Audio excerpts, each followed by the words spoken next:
BP, sugar, thyroid, obesity, hormone సమస్యలని మందులు లేకుండా నేచర్ మంత్ర ఫుడ్ తో రివర్స్ చేసుకోండి. బీబీ జోడి డాన్స్, నువ్వు నాన్ డాన్సర్ కదా? Non dance. ఎలా ఒప్పుకున్నావు మరి బీబీ జోడి? డాన్స్ నేర్చుకుందామని. డాన్స్ నేర్చుకోవాలంటే అక్కడ నేర్చుకోవాలా?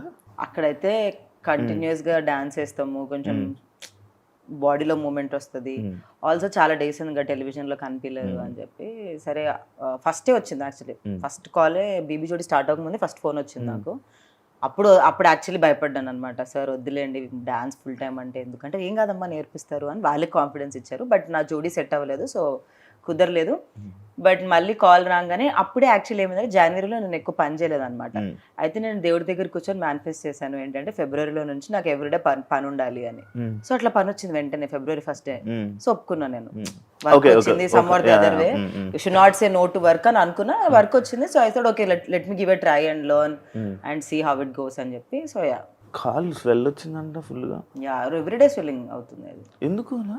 ఏమైనా రాంగ్ స్టెప్ అట్లేం కాదు. సి బీబీ జోడి అని అంటేనే కొంచెం మనం కింద కూర్చొని లేవడము అలాంటివి ఉంటాయి కదా. నేను యూజువల్గా వర్కౌట్ కూడా చేయను అనమాట. ఐ మోస్ట్లీ మెడిటేషన్ అలాంటి type person, yoga, but not more like workouts, heavy workouts మన వల్ల కాదు అవన్నీ. సో అలాంటి నేను వెళ్ళి 7-8 hours ఎవ్రీడే నిల్చుంటున్నాను అంటే, అండ్ నాకు డాన్స్ రాదు కాబట్టి నేను ఎక్కువ కష్టపడుతున్నాను అనమాట. డాన్స్ వచ్చిన వాళ్ళు ఏంటంటే 2 hours నేర్చేసుకుని వెళ్ళిపోతున్నారు. నేను నాకు ఎక్కువ టైం పడుతుంది, 5-6 hours పడుతుంది ఎవ్రీడే, అండ్ 2 songs నేర్చుకోవాలి. సో కొంచెం ఎక్కువ అవుతుంది. సో కాలు లిగమెంట్, డాక్టర్ని అడిగితే ఏమంటున్నారంటే లిగమెంట్ స్ట్రెయిన్ అవుతుంది కాన్స్టెంట్గా నిల్చొని అని చెప్పారు. బట్ మళ్ళీ సరే తగ్గుతుంది అని అనుకునేసరికి మళ్ళీ డాన్సెస్ మళ్ళీ పెరుగుతుంది. ఇంకా అది ప్రాబ్లం వచ్చింది, ఇంకా అట్లా పెరుగుతూనే. సీట్ ఎక్కడుంటే అక్కడ గొడవలా, లేకపోతే అక్కడ పరిస్థితులు అలా వస్తాయా ఏంటి? నాకు అర్థం కాలేదు. అంటే నేను గొడవ పడాలని అనుకోను అసలు. I'm very calm and peace loving person. But ఎవరైనా అన్యాయంగా మాట్లాడితే ఆర్ ఏదన్నా నాకు ఎక్కువ ట్రిగర్, చాలా వరకు కంట్రోల్ చేసి పెద్ద అన్యాయంగా మాట్లాడితే ఏదన్నా నాకు లాజికల్ గా కొట్టలేదు అనుకో, తప్పుగా అనిపించింది అనుకో, I cannot stop my self from talking.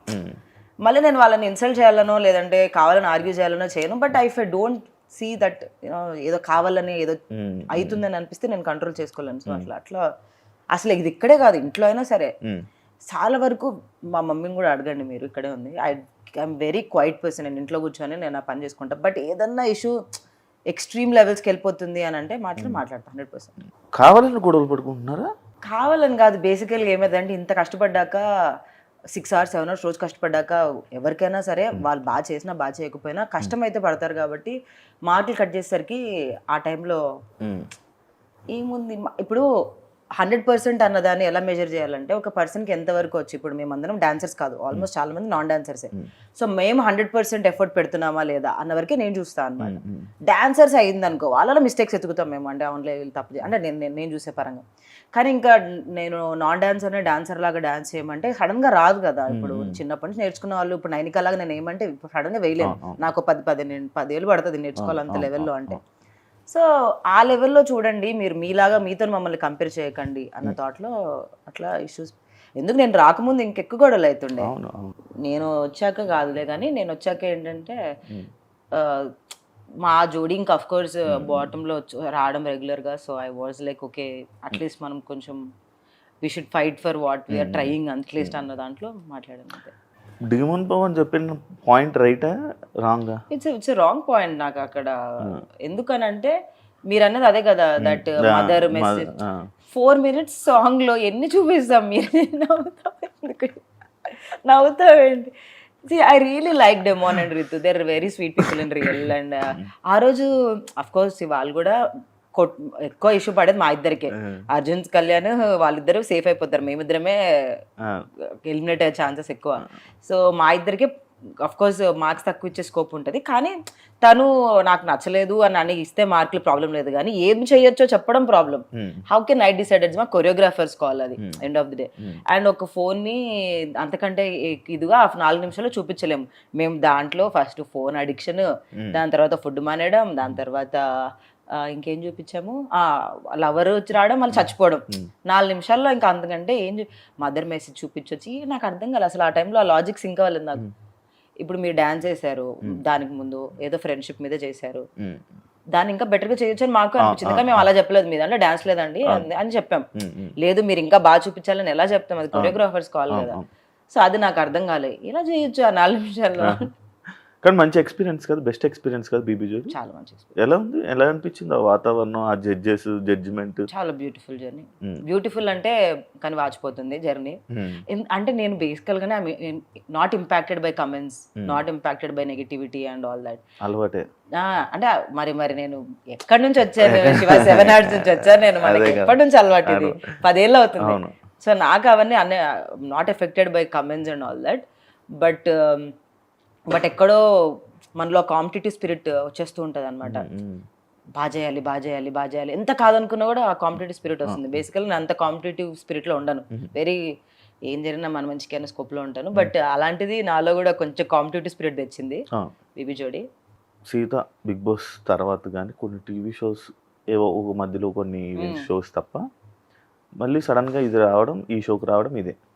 ఎందుకు గ్యాప్ నువ్వు తీసుకున్నావా లేకపోతే వచ్చిందా? దేని మీద ఎందుకు తీసుకుంటాం? నేను అప్పటికి ఎవ్రీ వీక్ ఎవ్రీ మంత్ ఒక 1 or 2 ఈటీవీ షోస్ చేస్తూనే ఉన్నాను. రాలేదు నాకు ఆపర్చునిటీ, ఏ టీవీ షోకి రాలేదు. సో చేయలేదు. ఈటీవీ వాళ్ళు పిలిచారు, జబర్దస్త్ కూడా చేశాను యాక్చువల్లీ 2 episodes 3 episodes చేశాను. బట్ టీం తీసేయడం వల్ల నేను అక్కడ నుంచి వెళ్ళిపోవాల్సి వచ్చింది. బట్ రాలేదు టెలివిజన్లో ఆపర్చునిటీ. అండ్ లక్కీలీ నాకు మూవీస్ ఉండే, లాస్ట్ ఇయర్ సింగిల్ అండ్ కేరాంప్ 2 ఉండే. So I was mainly focus there. But నేను టీవీ షోస్ వద్దని అయితే ఎప్పుడు చెప్పలేదు, వచ్చినట్టు చేశాను, బట్ రాలేదు. అంటే సినిమాల కోసం ఇలాంటి టెలివిజన్ షోస్ అనేది కొంచెం దూరం పెడుతూ ఉంటారు అన్నమాట కొంతమంది ఆర్టిస్టులు. ఎందుకంటే నీకు బేబీ సినిమా తర్వాత ఒక మంచి ఆపర్చునిటీ అండ్ మంచి ఫేమ్ రావడం ఇది జరిగింది కదా. ఇంకా అది అనుకోనే ఈ గ్యాప్ తీసుకోవడం కానీ ఇలాంటివన్నీ జరుగుతున్నాయా, లేకపోతే ఎందుకు నీకు ఆఫర్లు రావట్లేదు అనేది నా పాయింట్. ఐ డోంట్ నో, నాకు రీజన్ తెలియదు, నేను ఎవరిని ఎప్పుడు అడగలేదు. సో లేదు, నేనైతే సినిమాలు వచ్చినాయి కదా అని టీవీ షోస్ పక్కన పెట్టడం అనేది ఎప్పుడు, అట్లాంటి బిగ్ బాస్కి వెళ్ళకూడదు. బట్ బిగ్ బాస్ నుంచి బయటకు వచ్చిన తర్వాత టెలివిజన్ రెడీగానే ఉండే. బట్ మేబీ నాకు తెలియదు వాళ్ళకి నేను కరెక్టో కాదో టెలివిజన్ కంటెంట్, కానీ వాళ్ళు కూడా ఒక థాట్ ప్రాసెస్ ఉంటుంది కదా.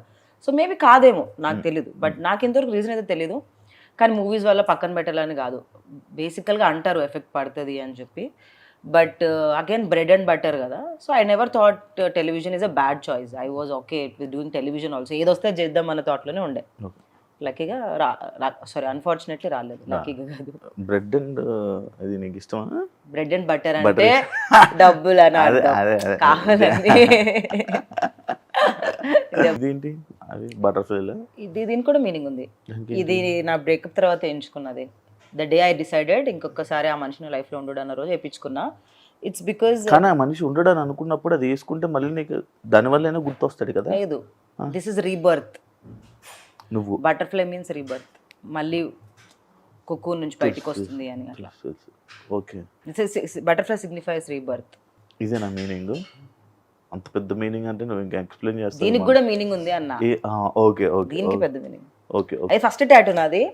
పుట్టిగా అట్లా వెళ్ళినప్పుడు ఆలోచిస్తే బటర్ఫ్లై గురించి రీసెర్చ్, నాకు అప్పటికి బటర్ఫ్లైస్ ఇష్టం. అట్లా ఐ గాట్ ఇష్టం.